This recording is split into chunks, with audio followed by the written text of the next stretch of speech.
have such a fun special event here today on Facebook Live. I think something we all could use a little bit of these days is some levity and some joy and some dogs. Just dogs make everything better. And I just decided who to go to in the world of dogs who would be, I think the top dog. I thought to myself, who is the top dog? Oh, touch my face. Who is the top dog? Cannot think of dogs and not think of David Frei. So welcome, sir, Mr. David Frei, to our Facebook Live. Thank you, Carol. What a nice introduction. I appreciate you said all the stuff I wrote down for you to introduce me by. It's all here. All here. I think you would totally agree that, David, that dogs make life better. And if people have been living under a rock and actually don't know who you are, just a little bit about you is you really are the foremost authority on all things canine. Very many of us know you as the voice of Westminster Kennel Club Dog Show for close to 3 decades, which you must have started when you were 5 at that rate. Why, thank you. Yeah, but beyond that, you're also the host and the expert analyst for the National Dog Show by Purina, which we all tune in for Thanksgiving Day, and the Beverly Hills Dog Show by Purina, which I believe we're coming up. Is it the 4th or the 5th, David? We just did our 4th year. That's kind of on hold for the moment, but we'll get to that in a bit. Absolutely. And yeah, 4 years of that. 4 years. You're making me sound a lot older than I think I am. You need this big intro because there's so much to say about you. You're an American Kennel Club expert judge. You've traveled the world, successful breeder, handler, owner, writer, dog therapy. All of Careful that. now. Well, the dogs are my life. It really is amazing to me. I always talk about it all the time. You've heard the story probably several times by now of the fact that we never really had a dog in our family growing up, and that I got my first dog when I moved into my own house in college. And my girlfriend said, "Let's get a dog." And I said, "Oh, I'm 19 years old. I'm going to do whatever the girlfriend says." Right. And I said, "Okay, we'll get a dog." I said, "What kind?" And she says, "How about an Afghan hound?" I said, "What the hell is that?" I had no idea. And sure enough, we got the dog, and 3 weeks later, the girl left and the dog stayed. And it was the best thing that could have happened to all 3 of us. But it led me into Afghan hounds, met other people with Afghan hounds, eventually got into showing dogs. And as Elaine on Seinfeld will say, yada, yada. And here I am today after all this time showing dogs and involved in the television. And dogs are my life. And will always be grateful to Devona, in case she's watching. She might be, but for making that happen back on East 29th Street in Eugene, Oregon, long time ago. That's nice. But, I also forgot to mention television star, because you've been on Sex and the City, which That's a highlight of my life. It is. And I'm channel scanning the other night, and I'm like, there is that episode of Sex and the City with David Frei. So it's amazing, isn't it? I mean, we shot that in 2004. Yeah. And it's still on TV in syndication. And every time that show airs, I want you to know I get a residual check. And about now the checks are about $1.60. So it lives on. I think my W-2 last year showed $25 worth of residuals for Uncle Sam to play with. But it was great fun. And the dogs are everywhere. And the dogs, celebrities and dogs go together, I think, because we would take the Westminster winner, for example. Every year we'd go on the Today Show and Good Morning America and The View and everywhere. And most of the time we would run into some big star in the green room who's waiting to be a guest on the show too. And I could always tell that most of them were a little bit put out that suddenly the dog walks into the room and they are no longer, the star is no longer the star in the green room. The dog is. Oh my! And the dogs make the ground very level for everybody. Well, that's how many of us know you. Just following. I think you have the most famous voice in the dog world too. If you have, why, thank you. You do. You should put that on your bio too, to be a dog voice in some movie in the future. I think I'm just kind of thinking out loud. I could see you being like The Life of Pets 3, and you've got the voice of this Afghan hound. Well, we're actually working on a television show. It's nice. A little ways away from happening yet, but I'm not going to be too involved in it, but I'll be part of it. And so there's a lot of excitement, and my whole life is built around what goes on in the dog world. And that will be fun if and when we get it to go. So Well, so right now exciting. we're all in dog mode of sit, stay down. We're just all we're all about just hunkering down. And people have said to me, "Well, I feel stuck at home," and I say, "Well, you're safe at home." You just kind of have to flip that. And if you have a pet with you, namely a dog, how are you coping having your dog by your side, David?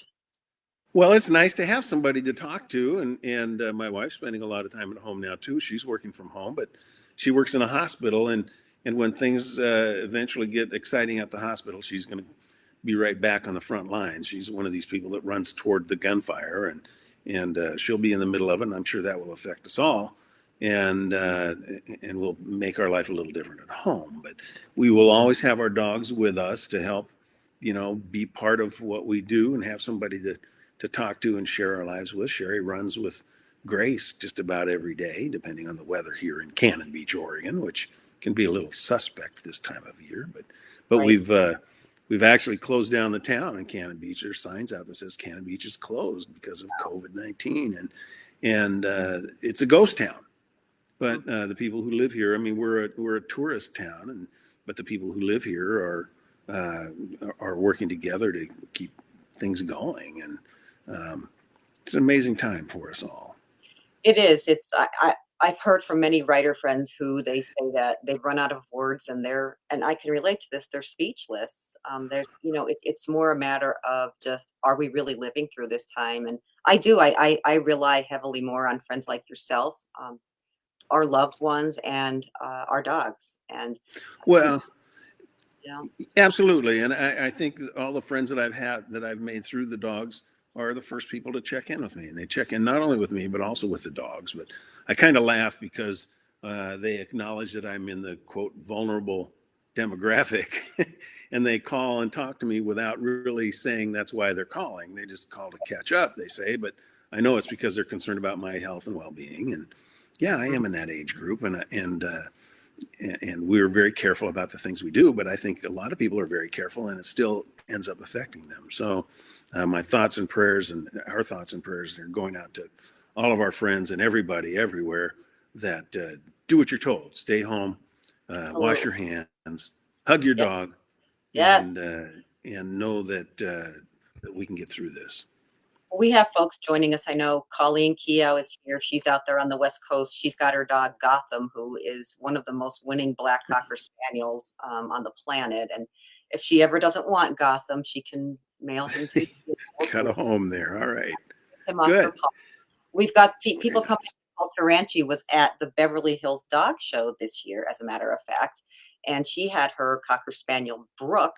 She's a part of a piece that I just wrote about Beverly Hills Dog Show. But I'd love to talk about that because you've got that awesome Kennel Club of Beverly Hills logo jacket on. And There we go. Right there's there. something that everybody in the family, whether you're by yourself, you're with your dog, or you're hunkered down with your kids, there's something going on this weekend on NBC with the Beverly Hills Dog Show with a twist. So I'd love for you to talk about that. Well, the 2020 show, and I don't think it's a big secret that the show is on tape, that we tape it early in March. This year was actually February 29th, that we do some things at the show. We tape it and tape a lot of adventures and interviews and things there. But the actual competition, because it involves almost 200 dogs in the groups, 200 breeds, and therefore 200 dogs in the groups, we have to make room for it in a 2 hour show. Hmm. So we do some voiceover on it. We edit it down from 200 dogs to about 40 or 50. And then we go in and do afterwards a voiceover and post production and air that show later. And this year that show was supposed to air on April 5th. But because of after February 29th and before we could do the voiceovers, we kind of shut things down at NBC. Hmm. And rightfully so. NBC didn't want their people traveling anywhere or exposing themselves to danger, if you will, and so we postponed the voiceovers until a later time, and we're hoping to get it done by early summer, maybe. But in the meantime, we're going to re-air the 2019 show.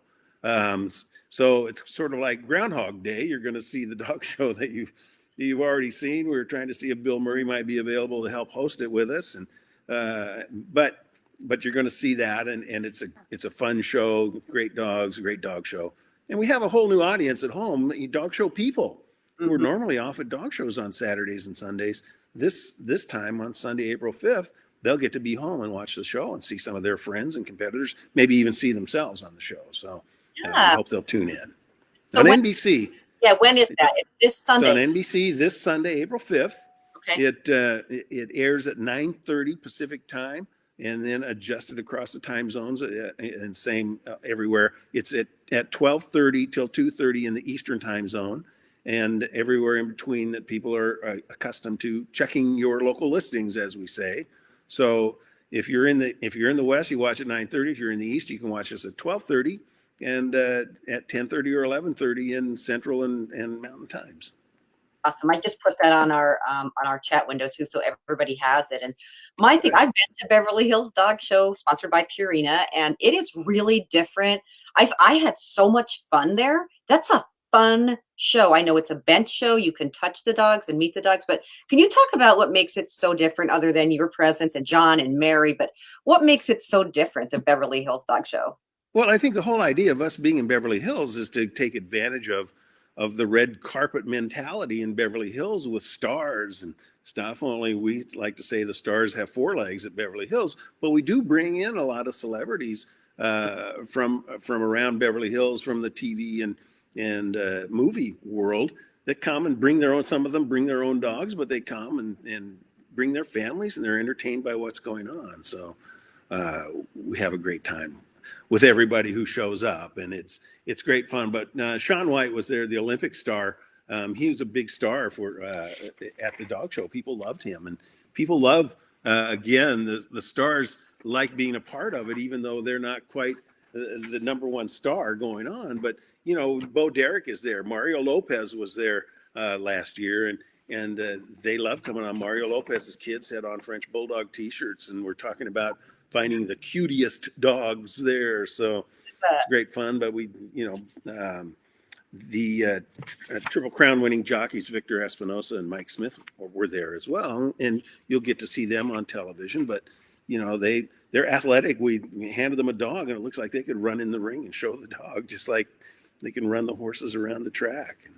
But that's part of the fun, and that's part of the excitement for people who come and say, "Hey, look, there's Mario Lopez," and sneak in a hello to them, and then watch the dogs do their thing.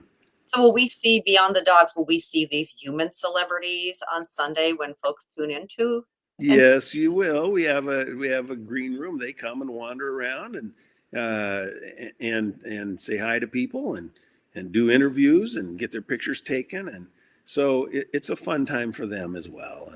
And we're glad because we all love our dogs. And yeah, it's we're walking on the street and whatever minor celebrity I am, people walk up to me and they say, "Oh, Grace." Grace, it's great to see you. How you doing? And then look up at me and say, "How you doing?" Like I'm an afterthought, and we laugh about the celebrities who come in that people again they're turned on to their dogs and then they're saying, "What is it that you do again?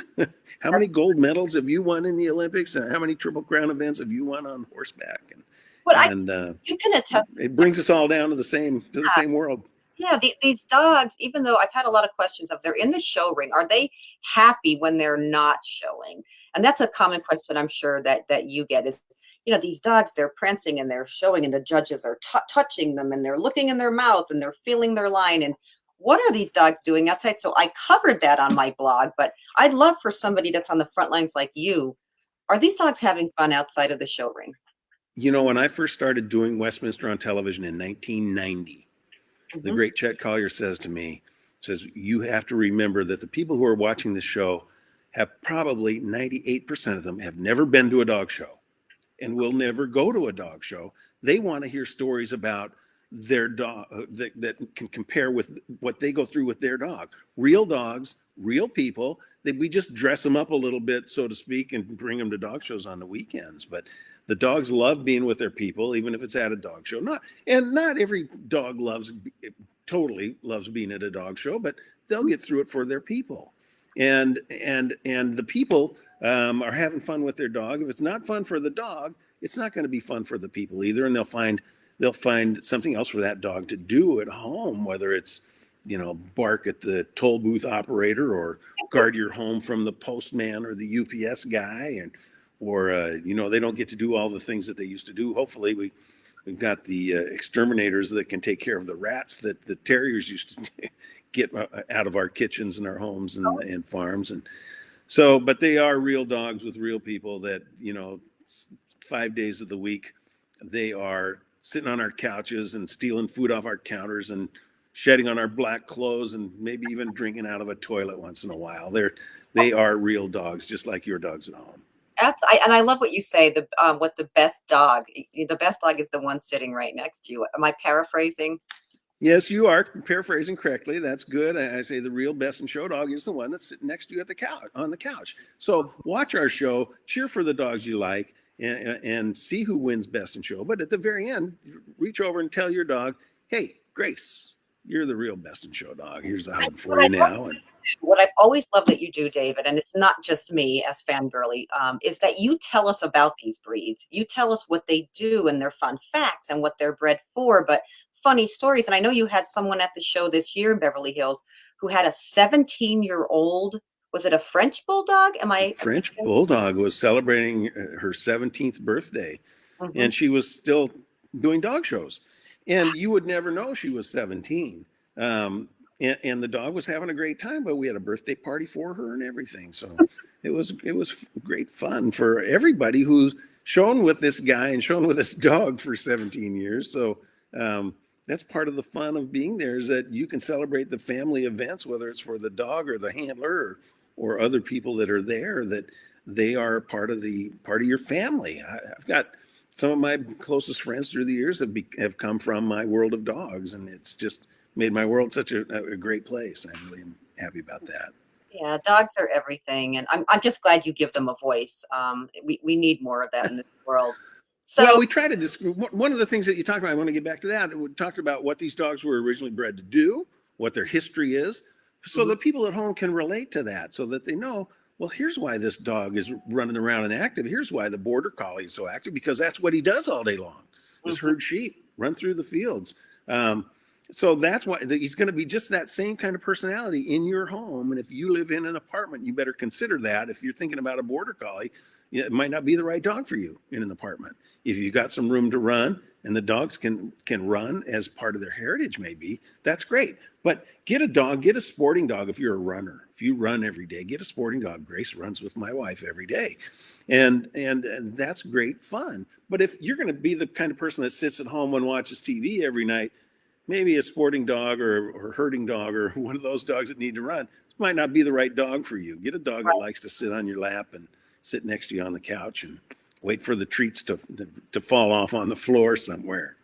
And I think that's a great segue too, is we're all inside now as we film this during this pandemic, and we're trying to get creative here in our household. And I'm getting questions from our followers of, what can I do with my dog while I'm in my apartment, Well, home, my New York flat, my California residence? Like, what can I do? And what does David Frei recommend? What are you doing with your dog? And what are some fun indoor things folks can do? well, it's not too different because my dog runs my life. If she walks over to the treat jar, I know that's what I've got to do next. Yeah.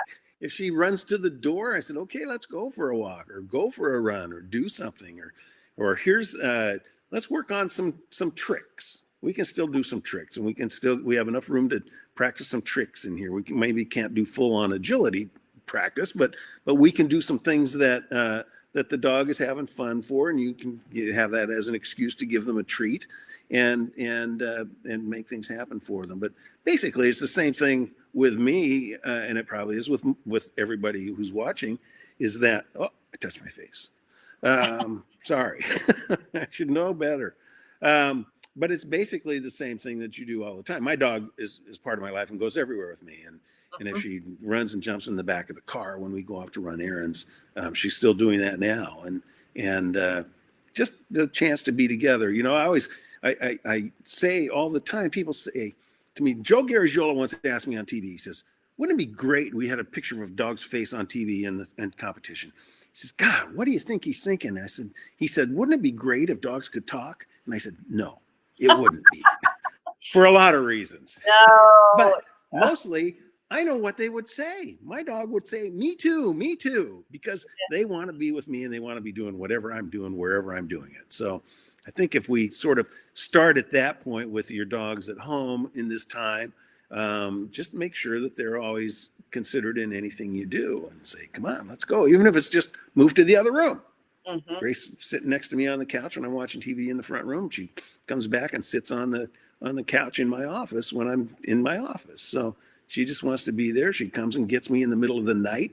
Says, "Why don't you come on out and sleep on the couch for a while? I want some company out here." So it's the same thing that it often is, and that is that they are family. They're part of what we do, and I want to make sure that they feel like they're always included.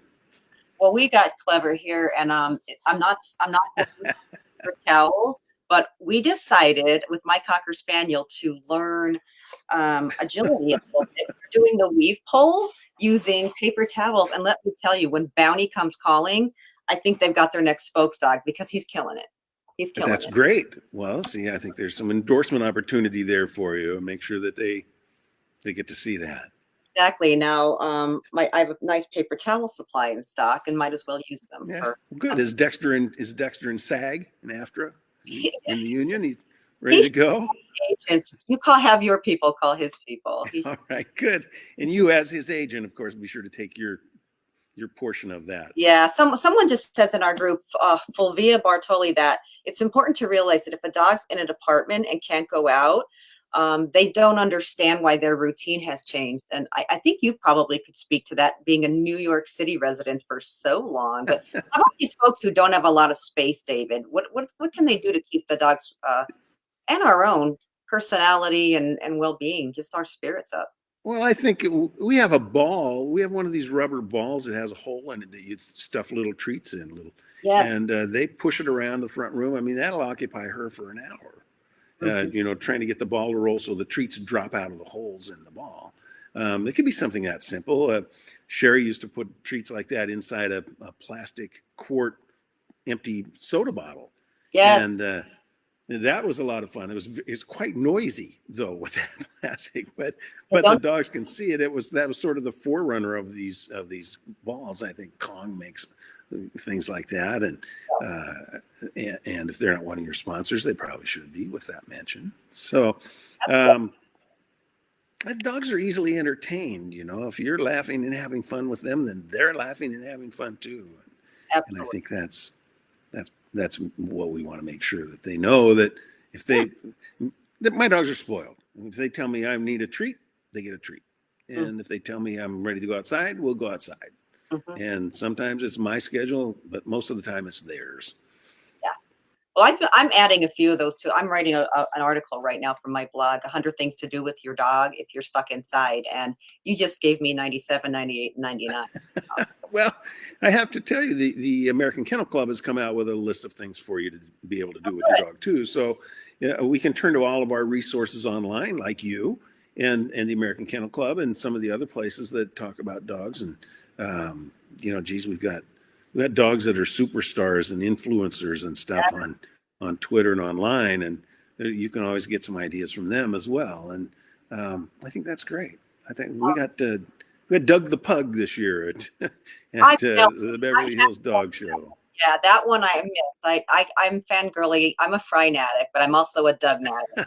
So yeah. Well, that's great. Well, you'll get to whenever that show airs, and we Yeah, hope it's soon. it's a win, Whenever right? It's a win-win because the 2019 show is airing this Sunday, but then we'll have the that's right. 2020 show. So you get two.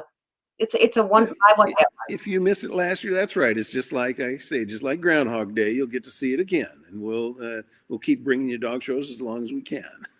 Well, I'll tell you, there's a lot of folks who are follow you and follow myself. You and I were talking about this prior to going on the air. There have been a lot of folks, yourself included, who have lost their dogs in recent times, and I've been down that road too. And for me, it's the worst. The only bad part for me about bringing a pet into your life is the inevitability that you will probably outlive that pet. And Well, that's I'd love for you to talk about Angel and take it away. That's part of the deal, that they aren't here for a long time, but the time that they're here is wonderful. And yes, we've had a deal. We still have a shrine up for Angel, who we lost a month ago, and it's still tough to talk about. It's still tough to think about her. It's still, for the first couple of weeks, when I would go to the front door in the morning and say, "Come on, Grace, let's go for a walk," she comes over and then turns and runs back to try to find Angel to come with. So so all of us were grieving, and it's okay to grieve for your pet. I hear a lot of people say, "Geez, I grieved more for the passing of my pet than I did for one of my relatives."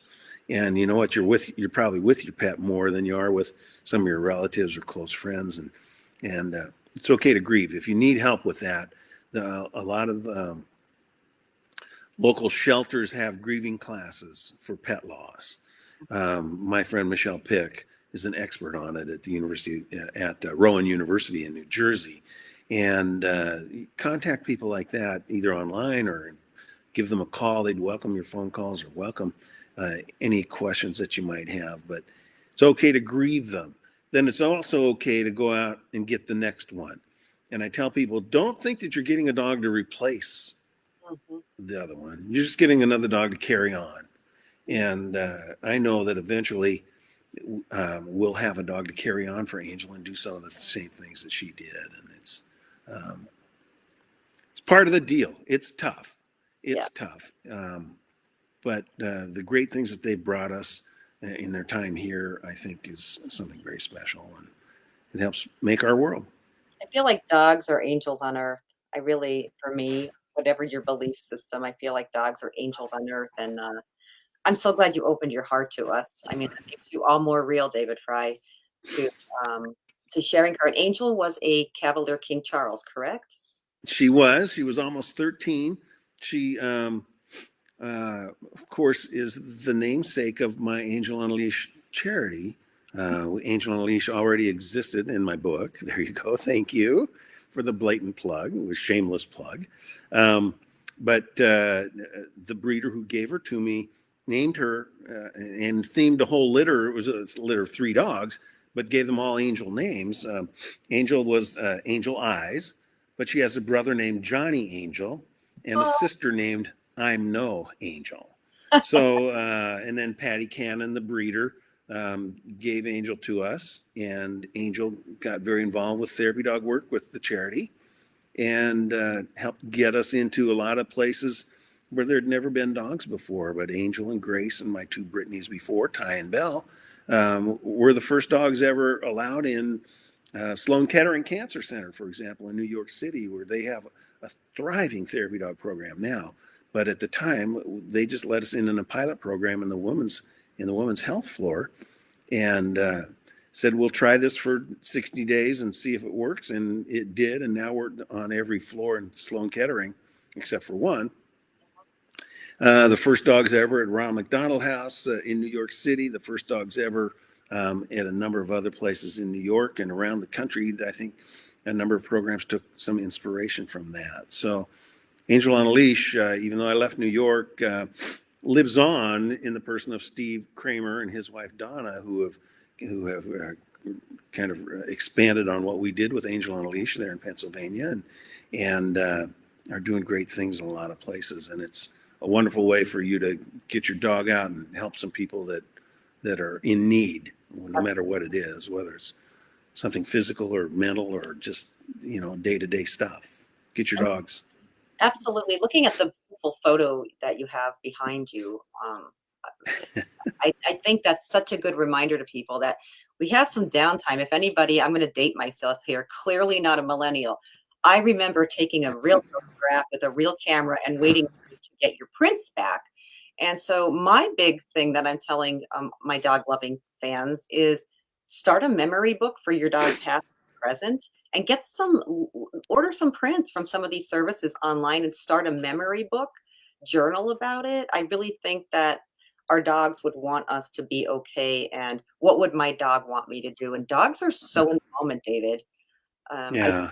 don't think they'd want us to just not have another and not give that heart away. You don't love them any less. I actually think it expands the heart. They're still in my life. There's no question about it. And there are times where Grace will do something that reminds me of Ty and Belle, my two Brittany's that are on the wall behind me. And the same with Angel. I've got a great picture of Grace and Angel together when they were younger that sits on another wall. We'll have that for our set the next time we do Oh, good. this. Oh, good. But it reminds me of, they remind me of the previous dogs, and some of the things they do remind me of that. But this picture behind me was shot and given to me by a famous fashion photographer in New York City. It's a 4 by 5 foot silk wall hanging. Wow. And so we've got that great memory everywhere we go, and of them. But yeah, I mean, everybody's got a camera. My God, I laugh about it nowadays. I used to say I have a camera, or have a phone with a camera in it, and now I got a camera that has a phone in it, because I'm taking pictures all the time, whether it's sitting in front of the sunset or in front of Haystack Rock here, or on the water in Seattle, or in the middle of Fifth Avenue in New York City. I have a picture of Grace sitting in a crosswalk during a break in traffic, if you can believe that, in New York City, right in front of the Empire State Building. Oh my goodness. And all kinds of things, with the people she visits and stuff. So yeah, take pictures. Have Absolutely. that be part of the history of your family. Absolutely. So words of advice for people who, it's a rough time right now, and we look to someone like yourself who just knows dogs, lives dogs, and that's you exude kindness. And what could you possibly tell folks who are just feeling so down, depressed, and we all are feeling uneasy right now? Well, it is tough, but I think we can learn a lot from our dogs. Our dogs live their lives in the moment. And a lot of the people that we're dealing with these days, and that we dealt with over the years in therapy dog work, live their lives in the moment too. I mean, we spent a lot of time at the Ronald McDonald House in New York City, which is a home for kids, a home on the road for kids with cancer who've come to New York to have, excuse me, excuse me, to have treatments or surgeries or clinical trials for cancer, and we're dealing with those kids all the time that they are living their life in the moment, because there's a lot of things that are going on in their world that they've already been through. Some of these kids are very worldly, but they've learned how to live their life, and I think our dogs help them continue with that, or even teach them how to do that, because they are spontaneous. They are unconditional love. I mean, that's a phrase we hear all the time, that sometimes it goes a little beyond that, and the dogs can help therapists. It can help the physical therapist or the occupational therapist get a child to do something. Grace was famous for doing that at the VA hospital in New York. That she was, excuse me. Still, it goes back to me getting choked up over Angel. But Grace was great at that at the VA hospital, where a therapist would say, you know what, Grace just got this guy to do something in 2 minutes that I've been working all week to get him to do. Mhm. Whether it's just a range of motion or taking a step. She worked a lot with people who got prosthetic limbs, that were just using them for the first time and learning how to use them. That we put a treat in that hand, and they hold a treat down to her, or they hold it over her, or they reach down and pet her, and do things with their new artificial limb that the therapists have been trying to get them to be able to do too. But the dog makes it fun and helps them get through it. Safe to say that dogs make life better, David. Yes, take your time. So I really think it's safe to say that spending time with dogs for however long you have them in your life, and just being thankful they're there. Dogs have made me a better person and have introduced me to so many, and I'm sure your leash is far extending into. Well, I say it all the time. I mean, and the example I use is, every once in a while in New York City, I would walk from my home on the Upper East Side to my office in Midtown, and take Belle, usually Belle, and then we would walk down Park Avenue. There was a church on Park Avenue, of all things, that had a little courtyard next to it that had people sleeping on it overnight. They were sleeping on cardboard, and Belle would always take a look over there and see them, and sometimes somebody would whistle at her and call her, and she'd run over and see them. And Aw. on other days, I'd still, if I walked to work and didn't take the dog for some reason that day, I would stop and talk to them without having Belle there. Well, she taught me to do that. She taught me to stop and talk to all these guys in wheelchairs.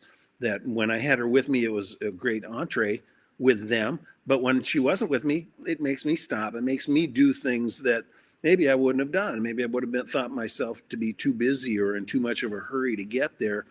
But I would always stop and see a couple of guys that I knew that were always in front of the St. Patrick's Church in New York City, Yep.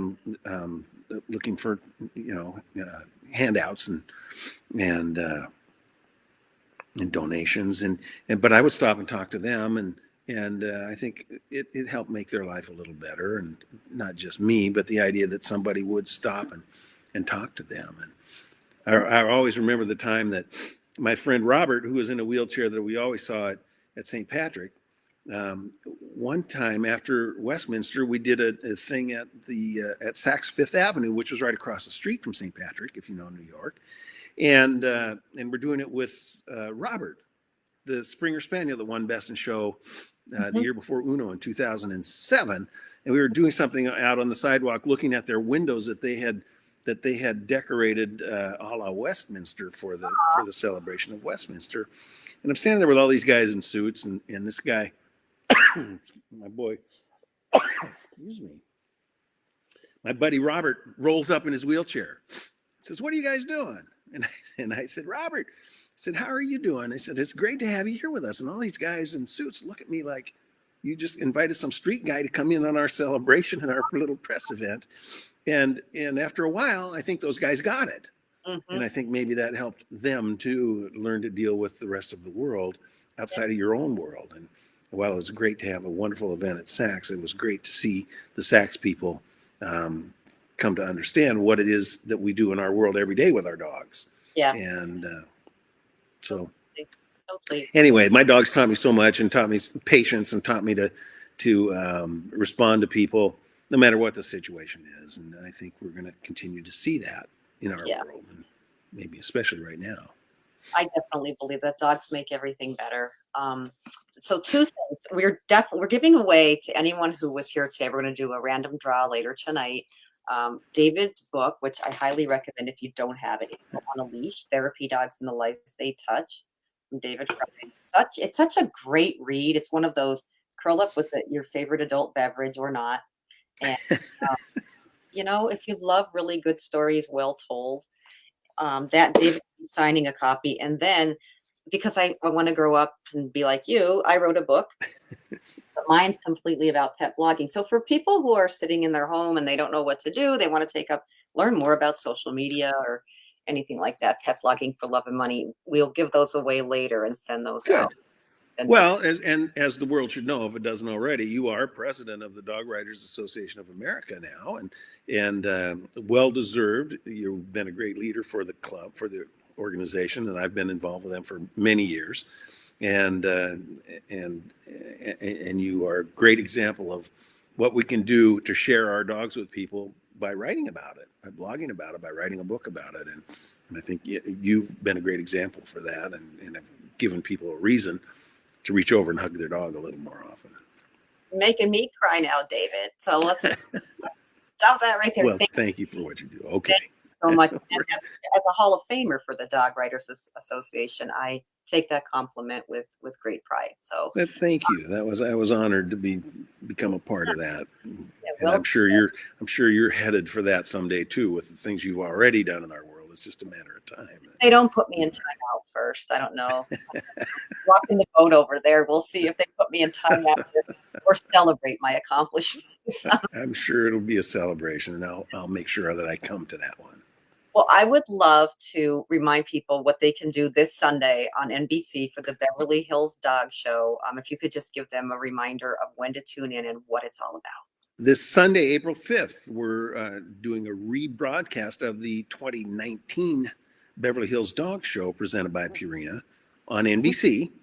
and on the network, and it's a 2-hour show from 9:30 to 11:30 in the Pacific time zone, and at 10:30 on Mountain Time, 11:30 Central Time, and at 12:30 in Eastern Time, and it airs for 2 hours. It's the dog show from the Kennel Club of Beverly Hills, and it was a great dog show, great fun, great dogs, great winners. 180 or so different breeds and varieties of dogs. I think about 1,700 or 1,800 dogs total, and it's great fun for you to see all these different dogs, all these different breeds, and hear the stories that make them real dogs and real people that will remind you that they are not unlike your dog at home. We just, as I have said, we dress them up a little bit, and probably, every once in a while I would think, well, geez, Grace, you and I could probably do this too if I just fed you a few less treats, and we did a little more road work. And gave you a bath every couple of weeks instead of every couple of months. That we could go out and do that too. And I think people sitting at home probably have those same kind of thoughts. I say, that doesn't look so tough. We could do that as well. But We're it's all not for everybody, but yeah. But it's a great fun thing to do with your dog. Yeah, and we're all cheering for our favorites. I know I will be, and I've seen it, but I'll still be cheering for my favorites. I call it the alma mater factor. I know that you're sitting at home rooting for the Cocker, Yeah. and because you've got a Cocker, and if it's just like me being an Oregon Duck, the University of Oregon, I root for the Ducks all the time, but I also root for the Britneys and I root for the Cavaliers, but I root for them all. I root for the great show dogs that we have. It's fun to see the great show dogs in the shows that we present on television, the National Dog Show and the Beverly Hills Dog Show. So we have fun with that. Funny, you and John O'Hurley at the end through most of. I've noticed this over the years that I think you both want them all to win. It comes down to that tense moment, and the best in show judge is looking all the dogs up and down, and you all love them all, and you don't make it any easier for us at home. It's tough because when you go through a dog show, it's like an advancing bracket in sports that all 1,600 of the dogs are competing at the start of the day, and then if they win their breed, they advance to their group. If they win their group, they advance to best in show. So 7 group winners are competing at the end. So you've got 7 pretty good dogs, and it's fun to watch them, and it's fun to see the great show dogs go at it. And this will be no exception for the 2019 April. For the 2019 Beverly Hills show. Yeah, and I'm looking forward to following on social media. I know that just to keep everybody in the loop, people can go. Is it NBC Sports, and they could also follow Beverly Hills Dog Show online? Am I correct? That's correct. Okay. It's NBCSports.com/Beverly Hills Dog Show. Okay, and I'll put that in the comments for everybody as well. And we appreciate you being here. I can tell you, time always flies when you and I talk together. I learned so much from you. And the top dog with a big heart, David Frei, thanks for joining me. Thank you, Carol. Thanks for having me on. It's always great fun, and I'm glad we have people listening. And hug your dog. That's the word. We will. Stay safe. All right. Thank you. All righty. Bye-bye. Bye-bye. And